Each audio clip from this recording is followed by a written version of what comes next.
On November 22, 2013, in Williamsburg, Virginia's historic Kimball Theater, the W&M Global Film Festival launched the 2014 festival's programming theme of Journeys and Passages. The event featured a double bill screening of Magic Magic and Crystal Fairy, two films by award-winning Chilean director Sebastian Silva that both star American actor Michael Cera. After the screenings, Silva and Cera, joined by Crystal Fairy's editor Sofia Subercaseaux, took the Kimball stage for a lively post-screening Q&A. I mean, obviously the two films are very different. Which one of the two did you enjoy making more? Making definitely Crystal Fairy. It was a way smaller production. It was like only 11 people working, counting the cast, and it was a movie that we shot in 12 days with very little money, and we had a script that it was not really a screenplay. It was just kind of an outline of ideas. I mean, there was like a really solid story, but we had no dialogue written, so there was a lot of improvisation, and that just made it so spontaneous and fun. What is happening? What if, like, I'm here talking, and then all of a sudden... yeah, no, but Crystal Fairy was more fun. Yeah. Other questions? You, yeah. It's the same for me. I feel the same way. I kind of wish the curtain was closing when I was talking, so I could have a gag. But. Yeah. My question. Sorry. Hey. Hi. Maybe should you stand? Okay, Everyone I'll stand. We're gonna make everyone stand. Hello, everyone. My name's Samantha, and my question is, what was the inspiration with that little dwarf doll, and then the scary flash where the face of the pops screen? up? Oh no, yeah, I know. I've given this answer before. That's a really good question, by the way. If everybody knows what she's talking about? Oh yeah. No, because we believe some people don't notice because we've been asked this question such a few times. It happens fast. But it's like those. The inspiration is really in those YouTube videos that you're like seeing the birth of a dolphin or something really beautiful, and then you're like completely engaged, and then all of a sudden someone's like, "Fuck you!" Yeah, that's what it is. There's really no mystery to it. It's just we wanted to scare you guys. It's that old trick. Good questions in the back here. Hi, thanks for coming out, you guys. My question is about Crystal Fairy, and you said you had like a set story, and I'm really curious. I've heard through the grapevine that Michael, this was largely your idea. Was this character that you played? No, Which idea do you mean? All right. Was the character that you played more developed than Crystal Fairy, or like in the development of the idea, which character was like more solidified in your mind when you started? Well, it's a real story that happened to Sebastian, and Crystal Fairy is a real person. And maybe you should tell the story of her calling the other day. Hell yeah. The other day we spoke to her. Sebastian hasn't talked to her in 12 years, and he got her phone number and talked to her. Yeah, Gaby Hoffman, the actress. So this happened like 13 years ago. I took mescaline with my best friend, and then I was so high in a party, invited Crystal Fairy along, and then I regretted. But then she was part of our family. We had to adopt the fairy, as he says.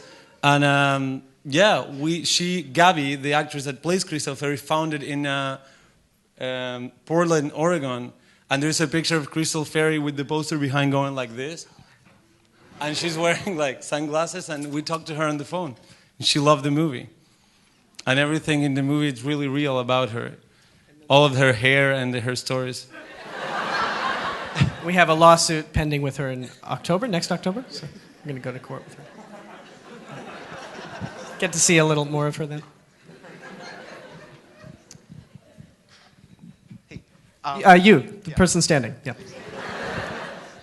I love your music choice for the film. What made you decide to use Edward Sharpe as the soundtrack? It was just music that I was listening. Really, it's a no-brainer to me for music and movies. There's a couple movies that I've made that I didn't use music at all. Like, honestly, like nothing, not incidental or score, nothing, no music.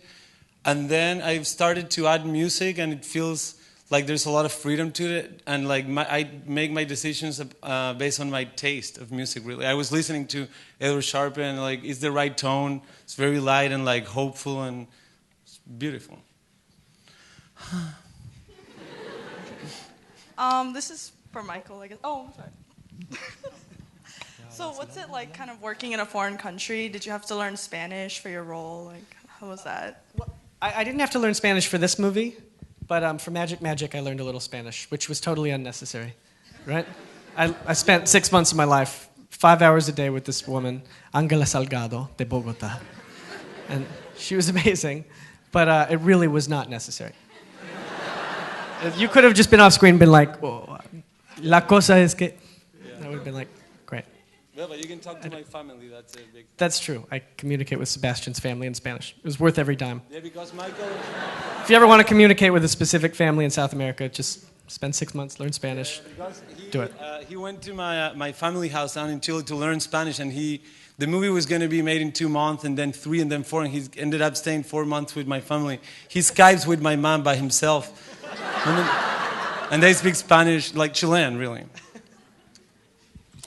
I had a question about, well, I was trying to involve our editor friend also, Sofia. And I was actually thinking about both films are so different, but the first one, it's kind of freaking me out to hear my voice projected back to me. But I was wondering about in the first film, Magic, which I just spent 45 minutes thinking about between the films. And it seemed to me that at the center of it was the defying of expectations, right? It sort of builds to certain expectations and then frustrates them. And I'm thinking in particular about the building of tension, right, around expectations. And the scene on the rock when Alicia's trying to jump in, to me, is a brilliant scene. And I just wanted you to talk about it as an editor, and then maybe Michael, just in terms of your role as an actor. You mean the scene where she doesn't jump, or the one? Yeah, that scene, I mean, I guess I was there when they were shooting too, so it is a scary rock, and Juno was actually terrified of jumping. So, like, the sense always felt really real, so working with that footage was great because it was just like people were scared of jump, and it's an actual rock, and they jumped, which is something... It took us long to decide how long that scene was going to be. Yeah, and that scene just like... Yeah, it was like a hard scene for that movie, I guess. We were like... It's just because like you can make that scene last 45 minutes if you want to. It's like the more she doesn't want to do it and the more they tell her to do it, the more anxiety you get, and like it really doesn't pay nothing. She doesn't bleed, she doesn't fall, nothing really happens. She just doesn't jump. But just like the insistence of that scene was something that we were kind of struggling in the editing room. Yeah. What was the other part of the question? Yeah, for Michael. Yeah. Well, it was terrifying up on that rock. It was really scary. And it was freezing. Yeah. And the water was so cold. I could hardly say my line. When I come up out of the water, I had to like scream, and I could like hardly had any strength in my lungs. I was like, my body was actually dying. And it was, it's like if you jump kind of weirdly, you're in a lot of there's a lot of ways to get in trouble falling off of that rock. There's like other rocks down there awaiting you. You have to clear those. Yeah. You could be broken as a person, just broken. You? Oh, sorry, I don't. I'm not running this thing. Michael and director, I have sort of a dual question. Did you do mescaline in the film, and what was it like? And also, this is more for the director, but what was it like working with your brothers, but also having Michael there as a sort of entrance into the little group? We did. I don't think there was one day we didn't do mescaline during the production of both films. Right? And probably the 4 months in between them. That's a joke. But, well, no, the truth is we actually drank the mescaline on camera. We prepared it. Like, that's really the process. And we drank it in the scene where we drink it. And, we kind of were expecting to feel something. And we thought if it got too intense, we would stop shooting. But the truth is that it didn't really hit me or Sebastian's brothers. But apparently Gabby felt something. Yeah. Right? Gabby got high. Yeah. Gabby Got High. That's a good movie title. Yeah. Gabby Got High. Yeah, she drank a double dosage, and like she was very impatient with the first one, and then she took the second one, and like she was always staring at her hands, like Gabby. She's like caressing like rocks and stuff. For me, Gabi like really high. You can tell she's really high on mescaline when the rabbit is right behind her and she's like staring into space. That's a really Gabi high moment in the movie. And the question for me was how was to work with my brothers. I had worked with the youngest one, Pilo, in the movie. I had worked with him in The Maid, this other movie I made. It was really it's easy. Like I just wanted them to play themselves. Like the fact that there were three of them, they already established like a very natural dynamic that was built by time, by like 14 years of these kids or 20 years of these kids living together. You know, so that's really priceless. You can never make that chemistry among actors. Like so, I had it naturally. How could I not use it? It was really good, and I was like, I always get very emotional when I see them acting, especially the one that plays Champa, the oldest one. I'm like, he's such an earnest, amazing person, and yeah, it's great to have them in my films. How many takes of the first Crystal Harry scene take? When she's naked in the room? 1.5. Yeah, honestly, like, so this is like whoever's making movies. I don't know who's making movies here, but like the technique we used was like to shot like forever. Like right, we were shooting digital, so we would do like 45-minute takes sometimes and do all close-ups and wide shots in one take, and then repeat information. If I'm filming someone here and I hear someone there saying a line that I really like, I would freeze the scene without cutting, go back to them, ask them to repeat the line, and keep going. So I guess that scene we shot at like the entrance of Crystal Fairy naked, like whatever, like 3 times, and then we just like shot awkward stuff with her and the guys in the room. What? Hey guys, I really enjoyed both films, and I was just wondering, are you planning to make any more movies together, or do you have any other projects coming up that you're excited about? Yeah. Well, how do we? Yeah, Sebastian wants to do a play together called Anne the Lesbian, where I'm a lesbian and you see my vagina. That's basically the only idea that there is for it so far. But like halfway through the play, I get naked and there's a vagina there, and you're like, that's the... Exactly. We don't need much more than that, right? You would pay to see that.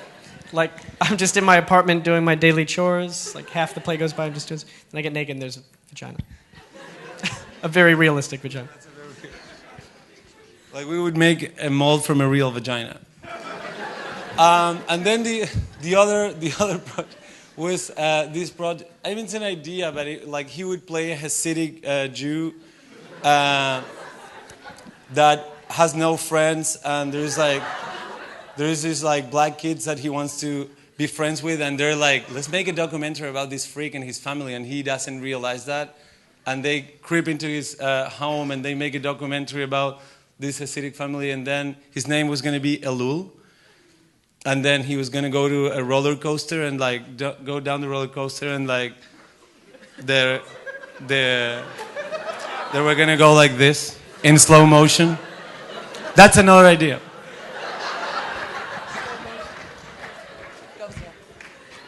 Look out next spring. It'll be in select theaters. Hi. First, I just want to thank you all so much for coming. I don't think I've ever seen this many people in the Kimball before, and I hope you're enjoying our quaint little town.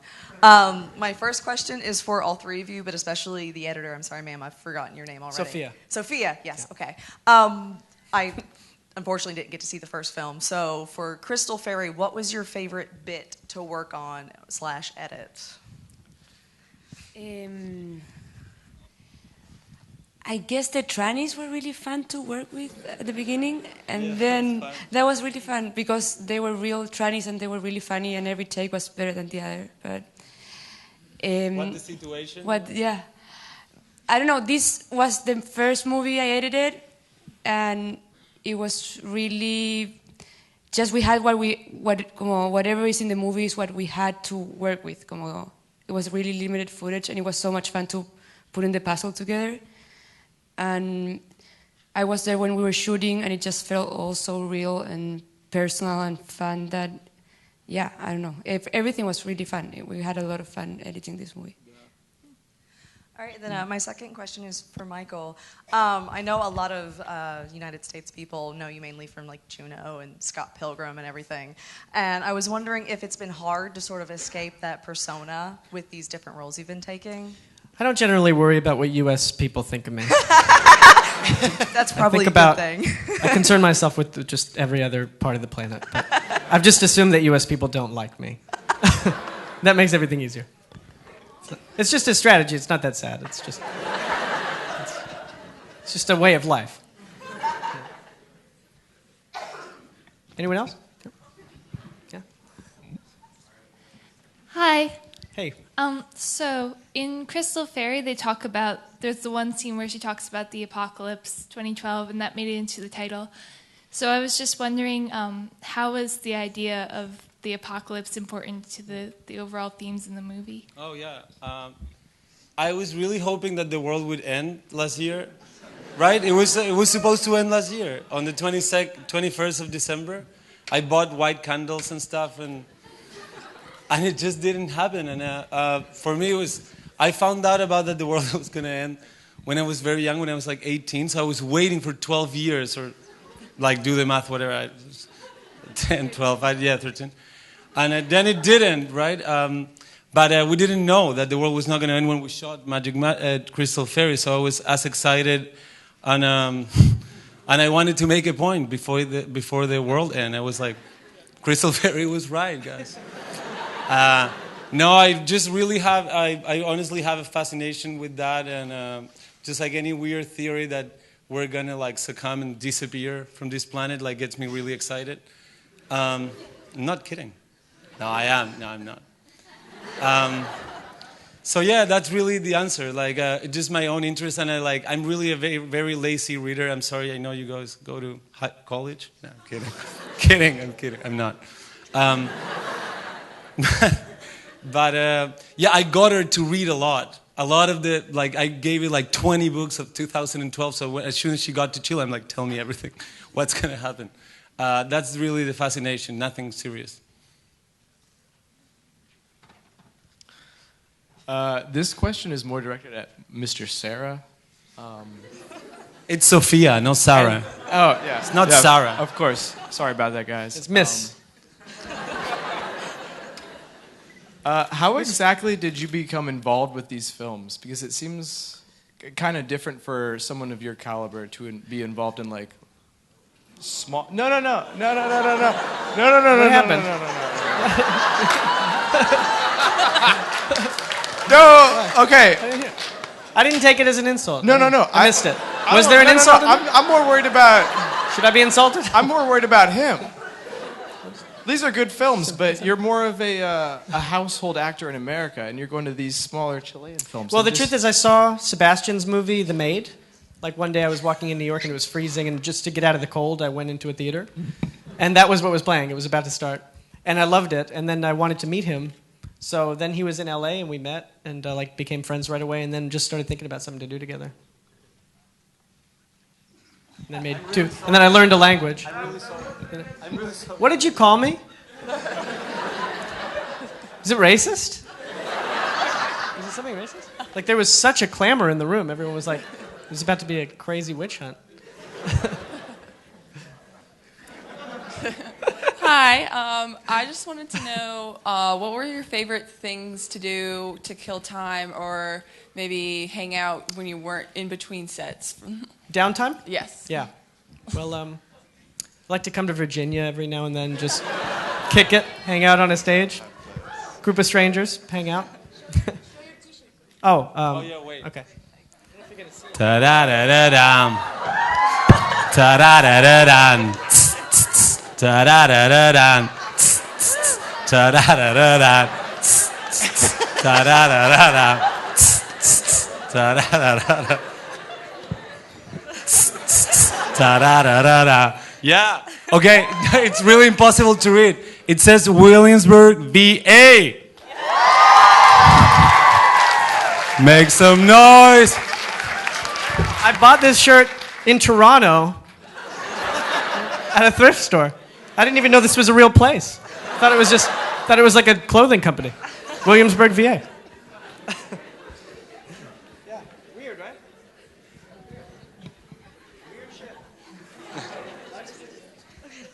Hey, I guess this is for anyone. I was wondering about in Magic, the sheep, like, healing ritual thing. Is that based on fact, or was that just made up for the movie?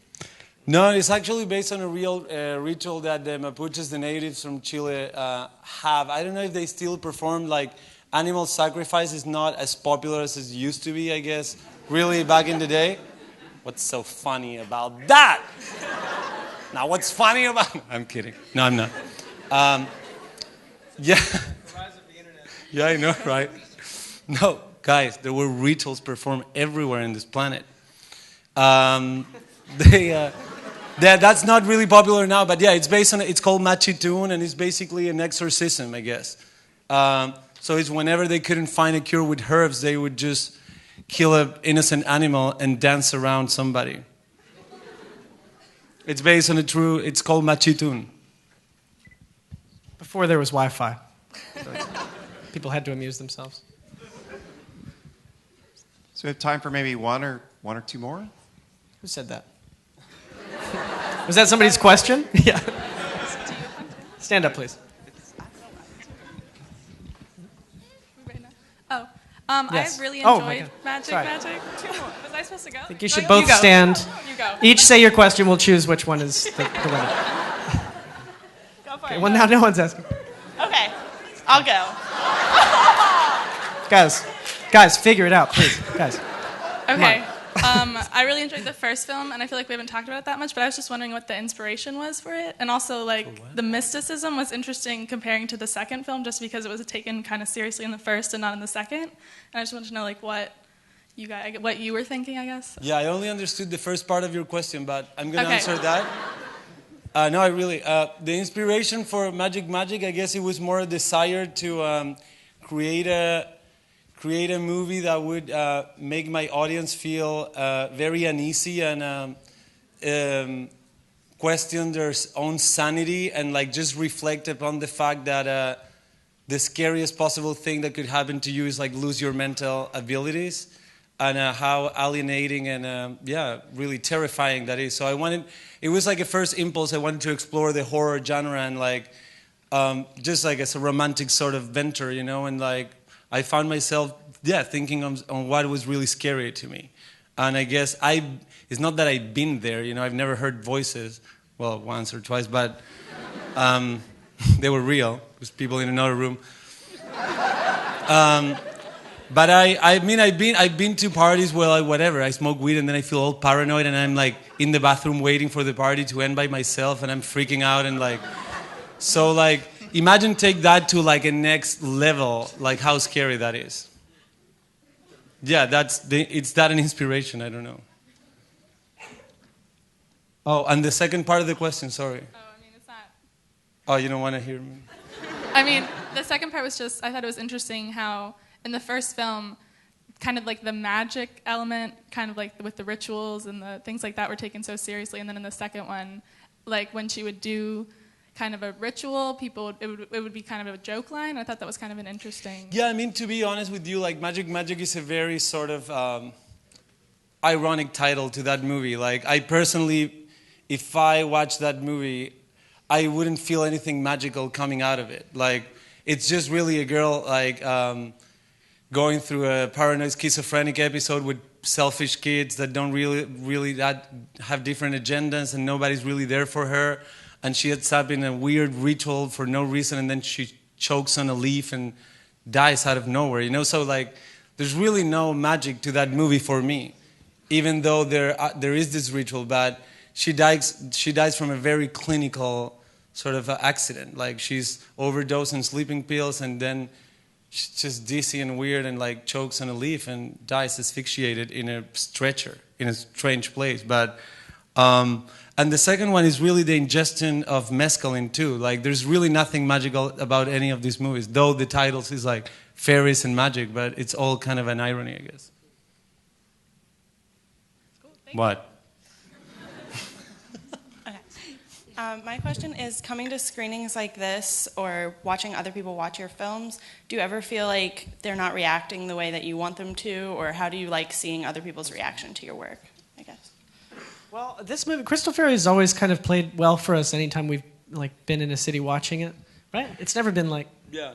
Everyone always kind of follows Crystal Fairy nicely. And Magic, there's like... It's weird, when we premiered it at Sundance, the movie ends and then it's like really quiet at the end, so nobody was really clapping. It's like, it gives you this feeling of just like, the movie just is over all of a sudden. It just comes to a halt. So I guess that's kind of the intended reaction though, right? Like it ends on such a strange, dreadful note. It'd be weird if people started laughing at the end of Magic, She dies, goes to black, It's an unnatural response to that. I have one question. Sebastian, are your brothers single?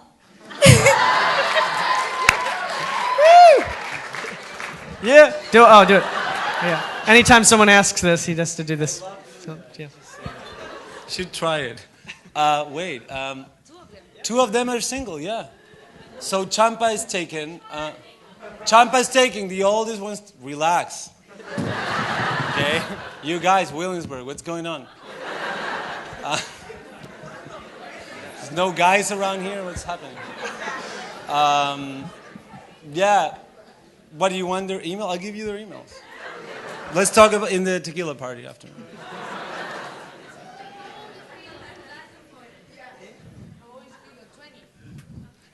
How far are you going to go? You're going to start asking about his body? I don't know. I wasn't there. I haven't seen anything. They are in Chile. I'll give you their emails. They'll be really excited. Yeah, they'll be like, what is happening? Yeah, WilliamandMorris.net. Oh, Mary, sorry. Sorry, Mary. Mary Morris.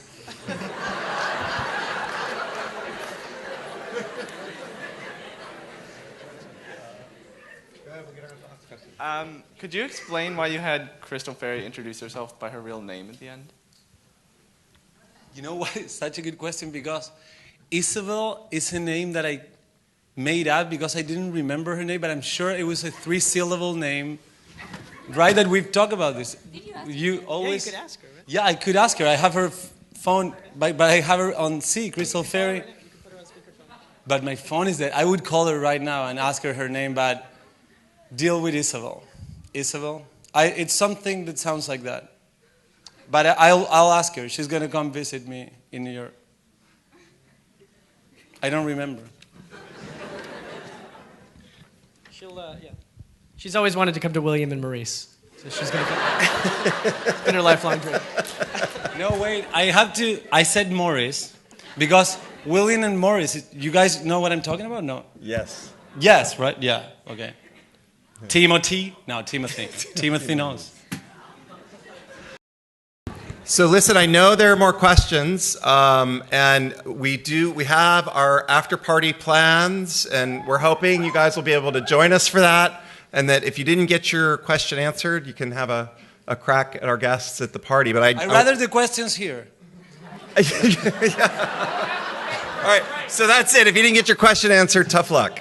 I want to jump in because Sebastian Silva and Michael Cera were presented the festival's Global Film Can Award in recognition of their international filmmaking collaboration and friendship. An award, and we tried to come up with an award that would connect with what we try to do in the mission of the Global Film Festival, to not show a bunch of French films or a bunch of German films and divide things into national categories, but to sort of try to connect films and seek out films that make connections across national difference. So we wanted to come up with an award, and so we call our award the Global Film Can Award. And we try to pick out filmmaking projects and filmmakers that are really inspirational in the way that they pursue and kind of succeed in exceptional kind of international filmmaking projects. And so when we saw this pair of films, and when I first sort of heard all the buzz about them at Sundance, I knew thematically this would be great for Journeys and Passages. But then the more I found out about it, I found out about the story of how Michael sort of saw and sought out saw one of Sebastian's early films, sought him out.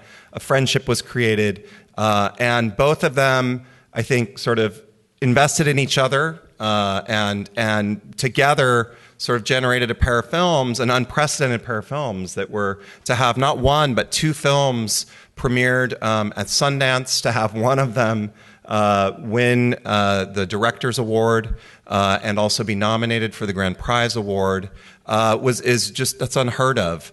And so this is a really exciting and exceptional accomplishment that we got to experience tonight. And I think it grows out of a really remarkable and I think admirable partnership and friendship, where you guys kind of pushed each other, I think, into new places. So we wanted to present the two of you with our Global Film Can Award, and I will bring those up now.